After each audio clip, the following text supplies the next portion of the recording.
Hey, everybody. I'm really excited to have my guest with us today. This is Ali with the Lead with Meaning podcast. And today I have with us Kasey Jones from A Better Jones. Kasey, how are you? I'm great. How are you? I'm doing great today. I appreciate you taking the time and, spending some time with us today. I'm honored to be here. I'm really excited to have this conversation with you. Oh, thank you.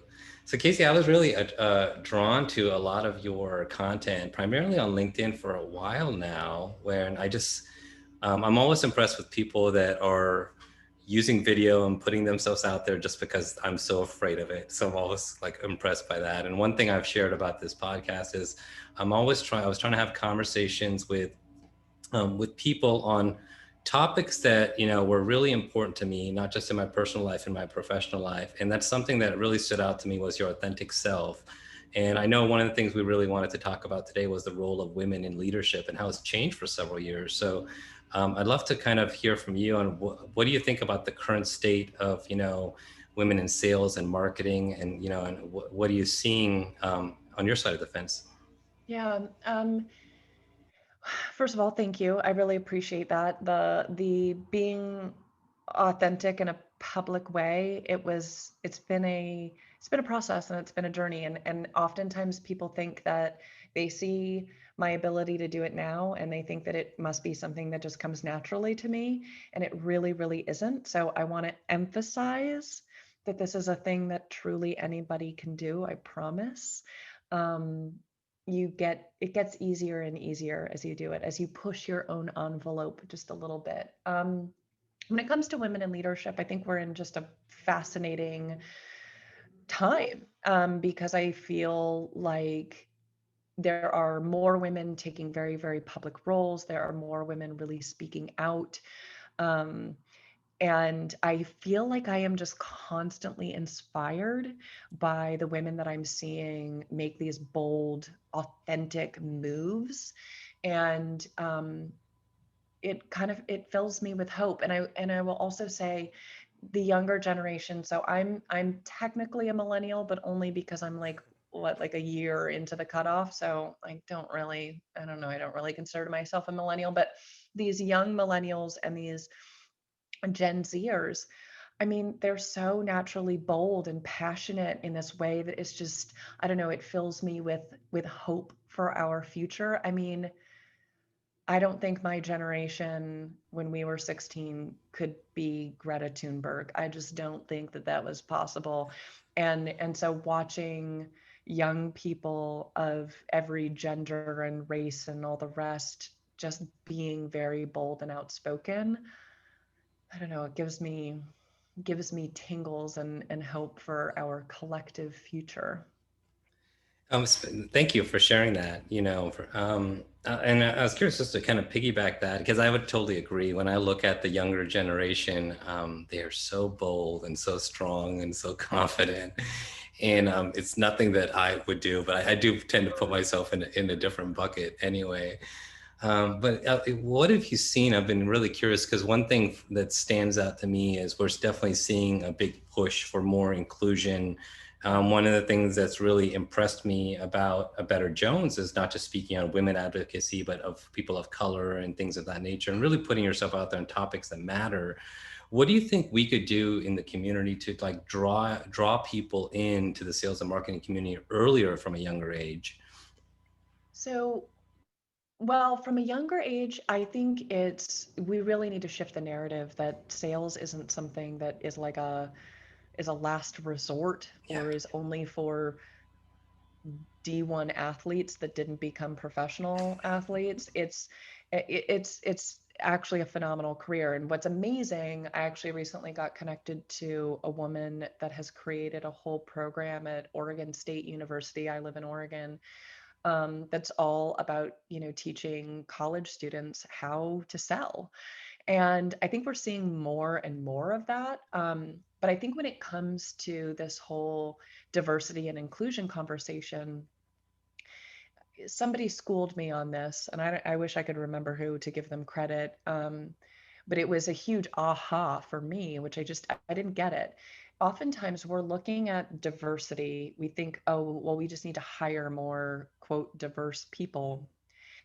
But what someone explained to me is that that's not the issue. You have to solve for inclusion first. Because if you haven't solved for inclusion first, if you haven't created an inclusive culture and you go hire more people of color, they're not going to want to work there, and it's not going to be a great environment for them, and you're going to have that high churn, and it's going to be a crappy experience. And so, really applying intention to how do we all as individuals be more welcoming and more open Yeah. to other people and to people that don't look like us or come from a different background. And I think that's the work that we all need to be doing of and I will say it's not easy. Hmm. Owning up the things you don't know, and owning up that, like, you don't really know how to talk about a certain thing, or you don't know the terminology to use, like, it is awkward. It is an awkward process. But if we can all do that work, even just a little bit, of being more open and being more vulnerable and being more welcoming, I think we're going to see this like steady rise in change and kind of evolution, in our society, but of course in our industry as well. Wow. I took note. I was preparing for this interview earlier, and when I was looking at some of the values you have at a Better Jones, I could have written them myself: empathy, grit, giving first, honesty. Hard way is the easy way. I love that one. But the last one, a strong back and a soft front. I won't have you go through all of those, but maybe you could break down the last one, because I know you had some challenges over the last year. I want to dig into those. But what does that value mean to you? Yeah, so that's a phrase I learned from Brene Brown. Let's give her credit. She's a goddess. Um, and it's this idea of, being tough and strong, but not letting that harden our heart or Hmm. block us off from others, right? And I love that idea of being vulnerable and being open to others, and no, not letting that, weaken us, not letting that, minimize our strength, um, but absolutely soften our interactions with others and our ability to really connect with others. Have you seen that during this, period of the pandemic, that world that we live in today? One thing, and I think, at least for me personally, I've seen it both sides. I've still seen some of the sales shaming taking place and lack of community and things of that nature. But I've also seen a large community of people really coming together and supporting each other, through job loss and health challenges and issues. I'm curious, what have you seen as far as, things like empathy and compassion? Is it just a buzzword, or are you seeing it really starting to make its way into, the corporate world? It's tough. I'm with you. I've seen a lot of good things, but I've also seen a lot of, from oftentimes the exact same Mm. people, a lot of things that I really disagree with and I don't think serve others. And that does make me, it doesn't make me think that it's less genuine, but I think oftentimes it's easier for us to show our compassion in these very specific avenues.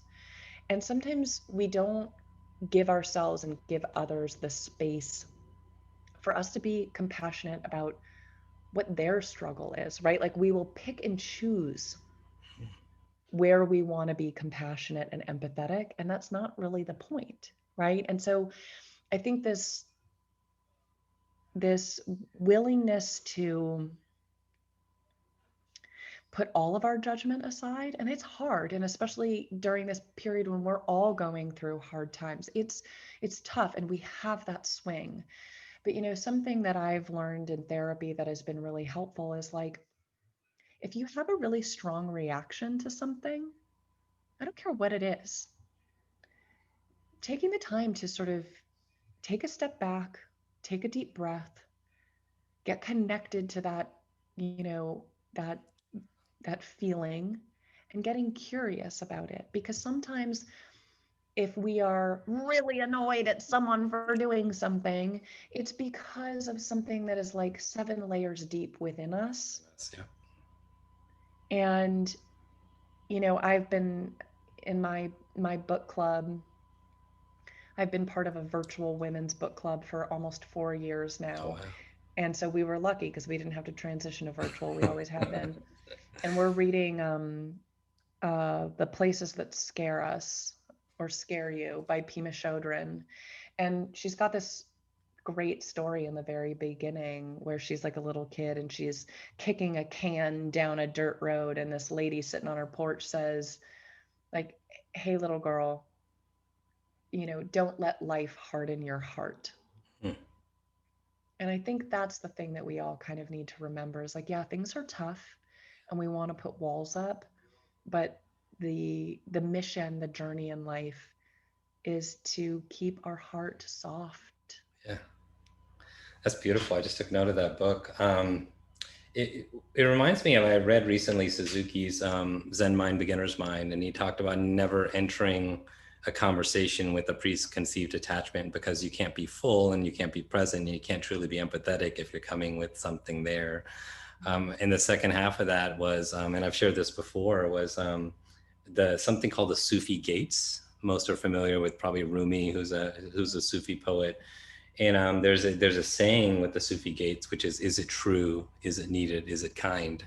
So when we get that trigger and we want to respond quickly, and I intertwine that order depending on the situation that I'm in. But to that point, trying to really be conscious and really think through it. Because I think, at least for me in sales, and I've been in layer sales for a long time, we've heard empathy and compassion thrown out quite a bit, and I always want to like truly try to be truly empathetic. But um, no, I think especially now more than ever, it's important for us to come closer rather than apart, and accept that we're all doing, the best we can, but at the same time we can all do a little bit better. The reason I want to touch on that, because I know last year, or this year I should say, Kasey, you were um, you faced a kind of a traumatic situation, Yeah. and I won't ask you to go into it unless you really want to. But the reason I thought it was important to talk about overcoming challenge, Yeah. overcoming trauma. I've spoken in the past about something called the subconsciousness scale, which talks about all those layers of emotions. And gratitude is on the top right under enlightenment. And it's really hard to be grateful for opportunities that are so traumatic. But that's how you change things in your way. And I'm sure there's a process to that. But I thought maybe you could talk one, just about kind of what I call silent diseases, which are trauma, because a lot of Yeah. people don't know what people have gone through. There's something that I listened to recently from a psychologist that stated that if you have a trauma beyond a certain age, or even if it's so bad where you kind of bury it, Mhm. there's certain barriers that you can't get past in your life because you never really faced the trauma.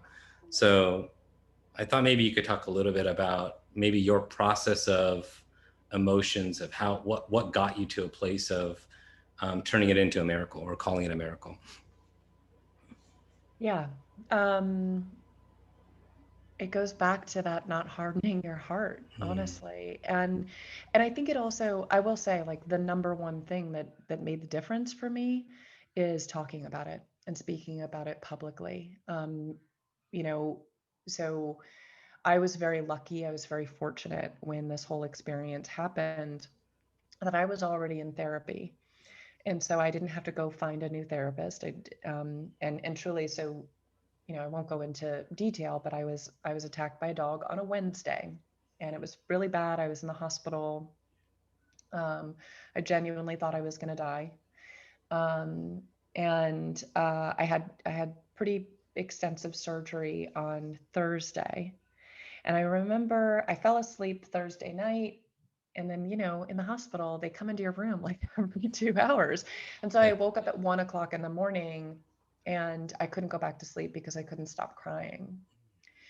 And I remember at like 3 or 4 in the morning, I remember it dawning on me that my, it's funny, my therapist sort of, I normally say that my instinct was that I didn't want to talk about it, and that I was not going to want to talk about it, and that every day that I waited to talk about it would become exponentially harder. My therapist the other day said, was that your instinct, or was that your trained behavior? And I was like, Good ooh, question. that was my trained behavior, because we don't talk about hard things in my family. Yeah.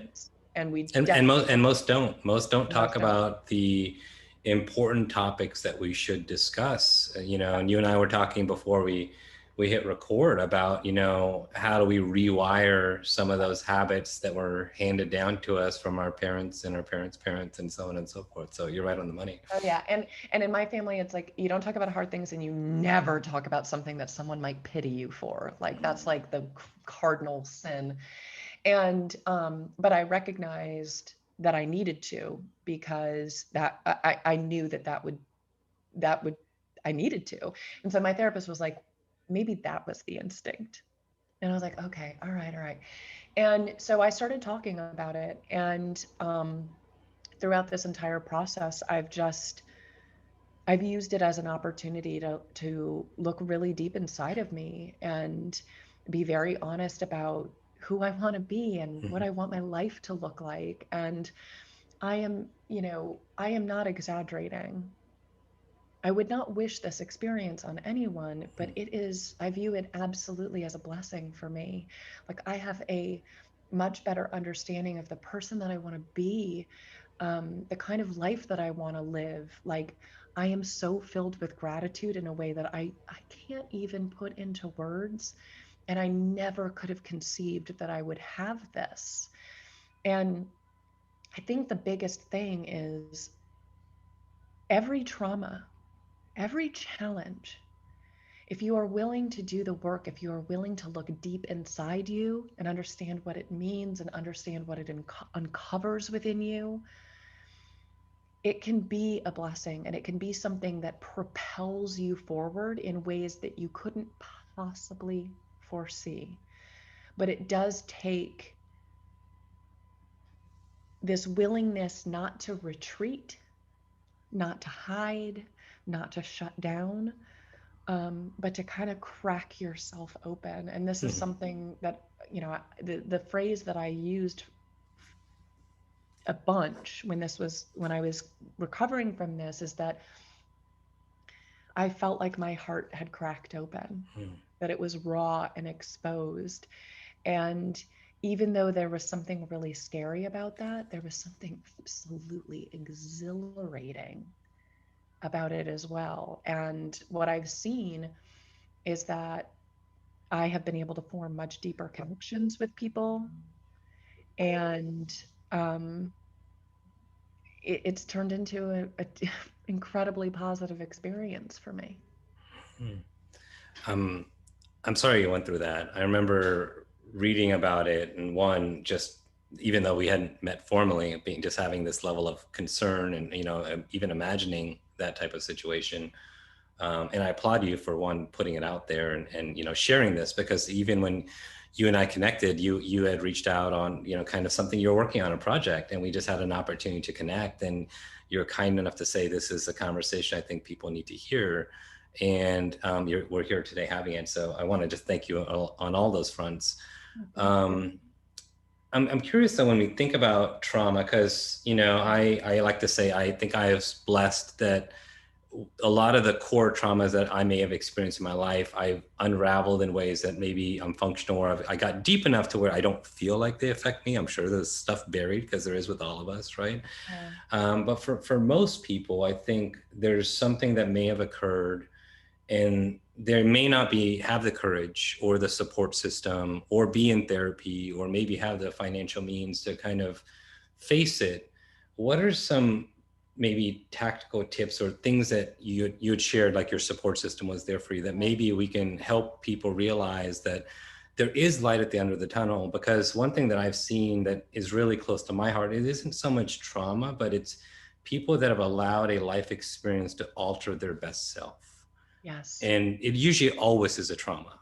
Yeah. And it always like pains me when I see people that I know are so loving and have so much in them, but for whatever reason get in their own head, and Yep. they can't get out of their head. And one of the things that you had shared with me before we when we were preparing for this discussion was, you says it might be a controversial topic to talk about turning trauma into a blessing. And I Yeah. said, I don't think it's controversial at all. I think that's the right word and that's the right framing for us to talk about this. How do we help people look at that obstacle as the way, as Ryan Holiday would say, and say, I know that something's holding me back and I want to be my best self. What can I do to start that process? So become a student.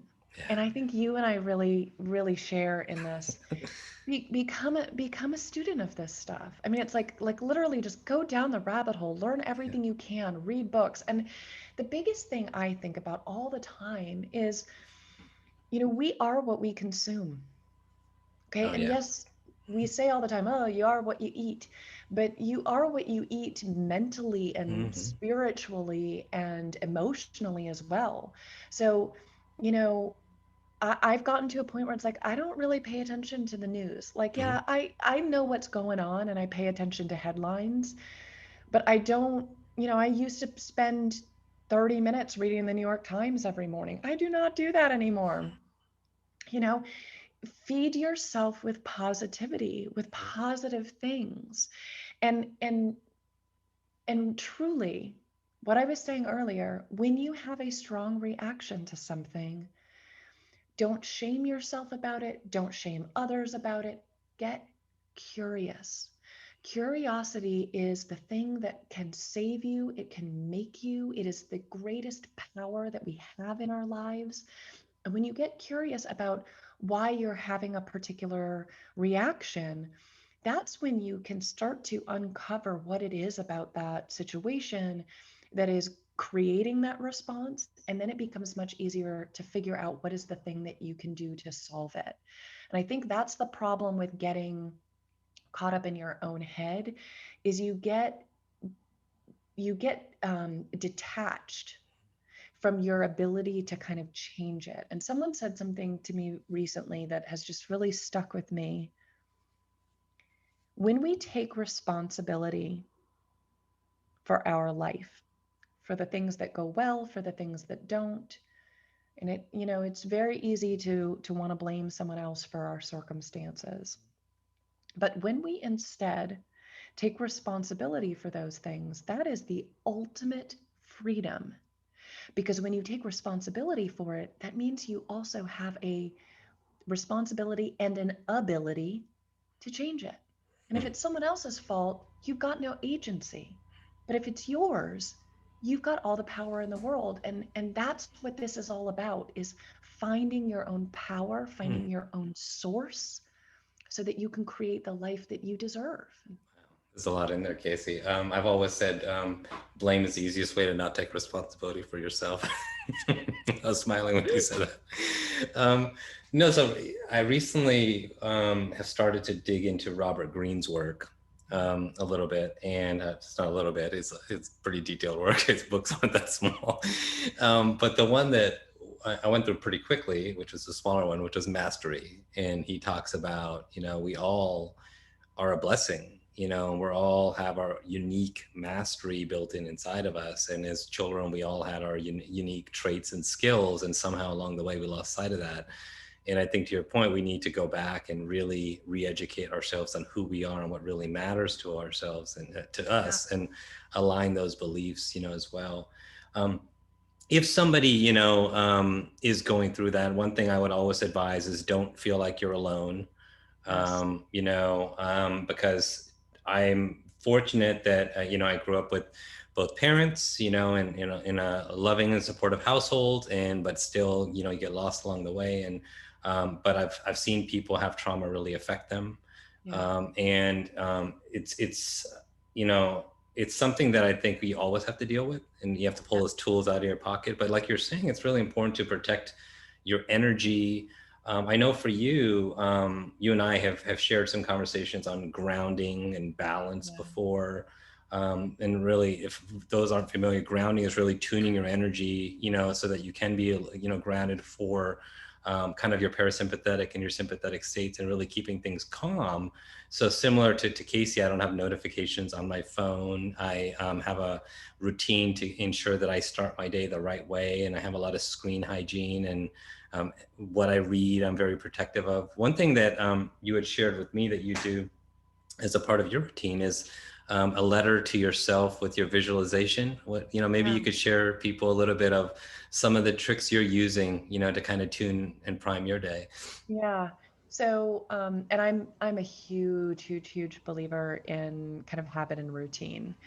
I think there's genuine freedom in discipline. And Hmm. let me tell you, this is another thing. I was like the least disciplined human on the face of the planet until like my late 20s. So I promise you, if I can become hyper disciplined, anybody can. You can do it. Um, but so, big things for me. I write out my to-do list at night. So tomorrow's list is written tonight.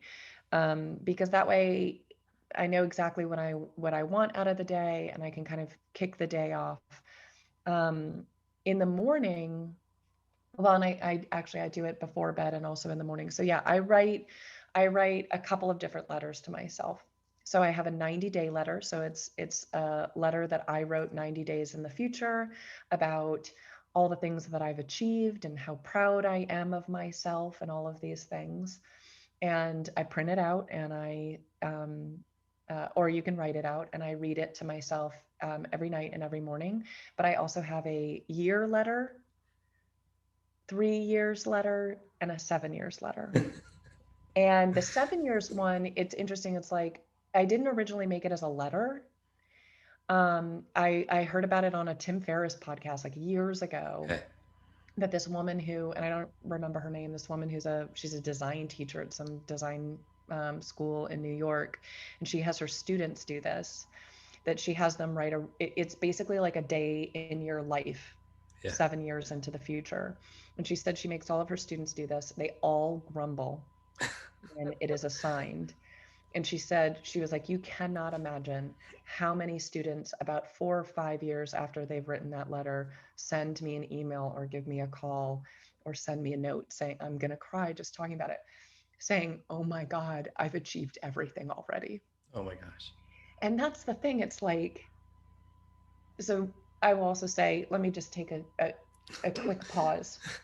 I have learned that since I had this dog attack and since I've gone through this recovery, I start crying anytime I talk about somebody going through a really powerful transformation or somebody doing something to help someone else. I just Mm, start weeping, even when it's very silly things. And it's one of those things that I'm so grateful that I yeah. cry over this. It makes me feel so connected and so happy. And this is part of the cracking your heart open I, I- and I'm being I'm present with things. curious. Were you closed before the event, or a little closed?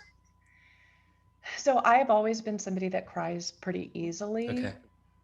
not like this. Okay. And I was definitely the last 7 years of my life have been tough. Hmm. My my parents were moving. They had everything that they owned in storage, and someone that worked at the storage unit stole literally everything that my parents owned. So, like family antiques, photographs, like you name it. I went through a really tough divorce. I had a business partnership kind of fall apart. I've had multiple health diagnoses of autoimmune diseases and chronic Lyme, and then this. And I think I had let all of these things start to close me off and weigh me Hmm. down. That's Um, tough. That's a lot to take it's a on. lot. And I will say that this was the breaking point where suddenly I realized all the things that I needed to be doing on a daily basis that got me reconnected with my purpose and who I want to be, and honestly, like these letters that I write to myself, it really helps. Hmm. I get inspired about my own freaking life. Yeah. Like, that is an amazing feeling. And when you can start your day inspired by the person that you are becoming, I mean, you'll be like, I don't know, I don't know you can quantify, but like 20% more energetic. No, it Um, it it helps. I mean, so I think we've all heard that statement, make your first thing of the day is start your day with by making your bed, or like I think Jordan Yeah. Peterson and others talk about that.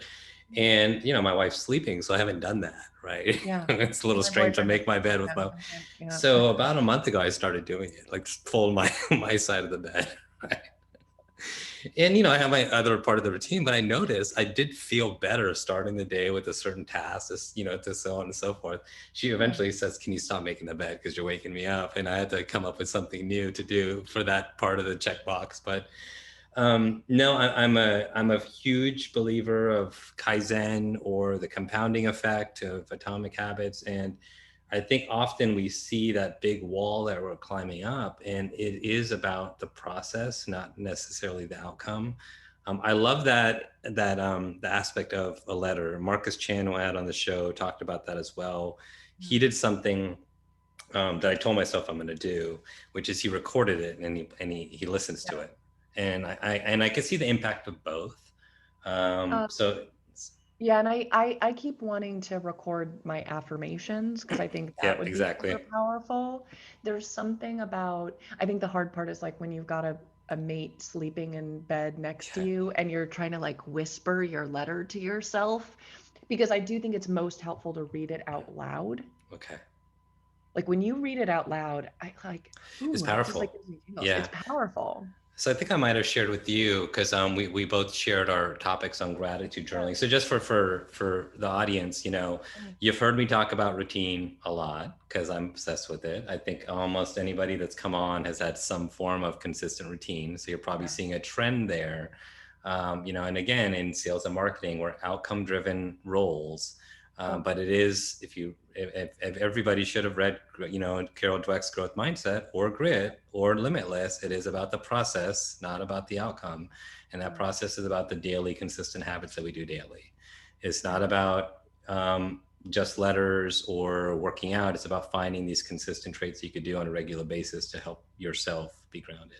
And finding the ones that really speak to you, because Yeah. sometimes there will be, and know that it's kind of an evolutionary thing where like start with one of them. You don't need Yep. to do 10 habits all of a sudden because you're not going to stick with it.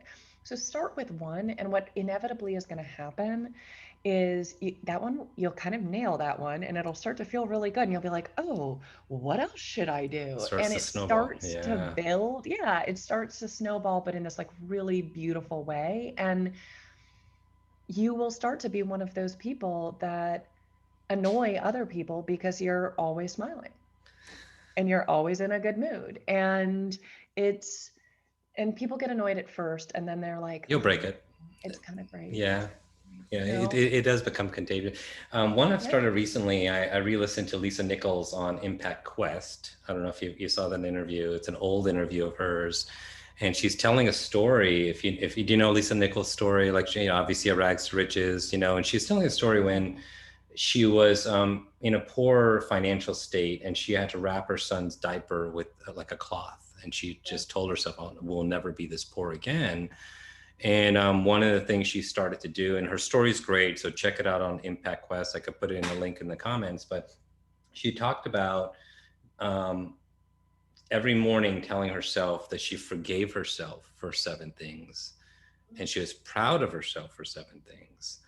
And so through this pandemic, I did go home gym style and I wrote on my mirrors with a marker board, I forgive you for, I'm proud of you for, I'm Oh, grateful for, and I am. Because just like you, I start my day with like an hour of affirmations. Mine are recorded. That I found a link, so I'm not on my phone, but I can play it quickly.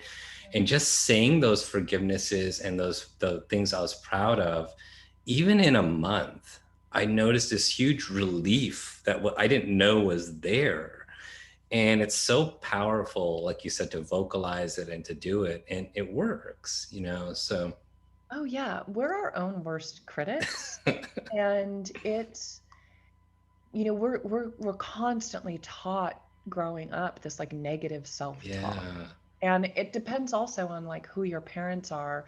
I love my parents and we have a great relationship, but my parents are a high praise, high criticism.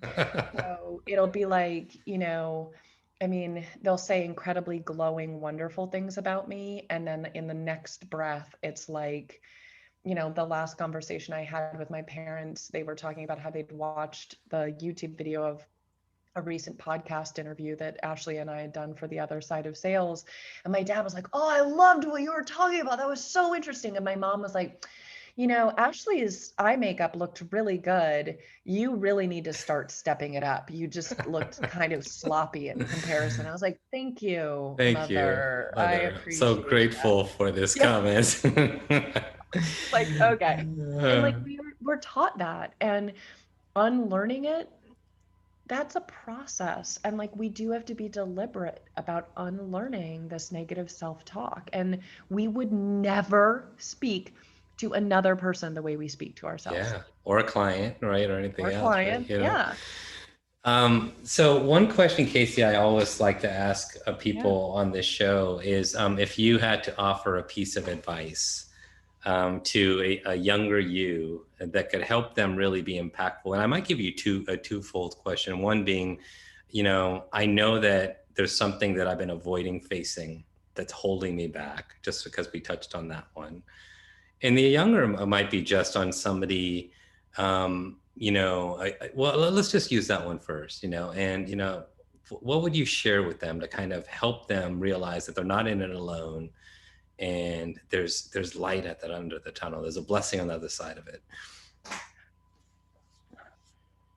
I would probably tell myself, you are so much stronger than you think you are.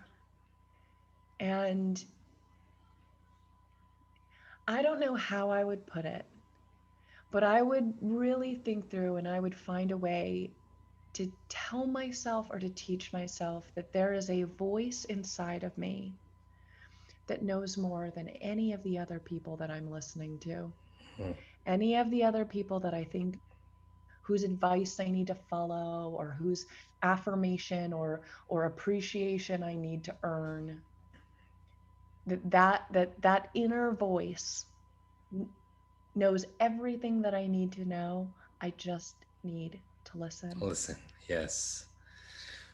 We are our own hardest, judges, critics, and we listen to ourselves the least. Kasey, this has been great. I really can't thank you enough for coming on and sharing all these insights. Where can people find you? Where can people learn more about you? Where can people, check you out if they're interested in hiring you for any of your services? Yeah, so come find me on social media. Every single platform is a Better Jones. I literally yesterday decided that I was going to start being active and creating content on TikTok. So we'll see Okay. what that See how journey that is like. goes. But yeah, I mean, come find me on social. You can also go to abetterjones.com. I'm always open to talk. I have been through a lot and I've been through a lot of trauma and I have found a lot of Mm, ways to turn it into my superpower. And I yeah. promise you can do the same. And so if you ever want to talk about it, hit me up. Yep. Well, Kasey, thank you so much for coming on today. Everybody, if you're not already connected with Kasey, please check her out. She continues, there's a lot of thought leaders out there that say, hey, check me out, look me up, send me a message. And it's just a wolf ticket. Kasey is not that person. You've always picked up the phone. You've always sent me a note. You've always been supportive. So I can't thank you enough for joining. And, we look forward to seeing more of your stuff online. Thank you, Ollie.